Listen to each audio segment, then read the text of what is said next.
ఈ తులారాశి వారికి ఈ వారంలో 6 గ్రహాలు అనుకూలంగా సంచరిస్తున్నాయి. అధికంగా సుఫలితాలని లాభాలని అందుకుంటారు. షష్టమంలో శని సంచారం వల్ల కుటుంబపరమైనటువంటి సౌఖ్యాన్ని, కుటుంబంలో శుభకార్యాల నిర్వహణ, మీ ఆలోచనలు కార్యరూపం దాల్చడం, సంతానంతో సత్సంబంధాలు ఏర్పడేటువంటి వాతావరణం కనిపిస్తుంది. భాగ్యములో శుక్ర సంచారం ఉంది. సృజన సహకారంతో చాలా కార్యక్రమాలు సునాయాసంగా పూర్తి చేస్తారు. సంతోషంగా కాలం గడుపుతారు. ఆకస్మికంగా ఒక శుభకార్యములో కానీ విందు వినోదాల్లో కానీ పాల్గొంటారు. దశమంలో రవి సంచరిస్తున్నాడు. అధికారుల అండదండలతో మంచి అభివృద్ధిని సాధిస్తారు. రాజకీయ నాయకులకు నూతన అవకాశాలు వచ్చే పరిస్థితి ఉంది. సమాజంలో పేరు ప్రఖ్యాతులు కూడా తెచ్చుకుంటారు.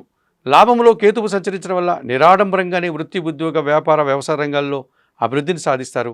భగవంతుని ఆశీస్సులు కూడా అందుకుంటారు. వ్యయంలో కుజుడు సంచరిస్తున్నాడు. మీ మాటల వల్ల అపార్థాలు, అభిప్రాయ భేదాలకు అవకాశం ఉంది.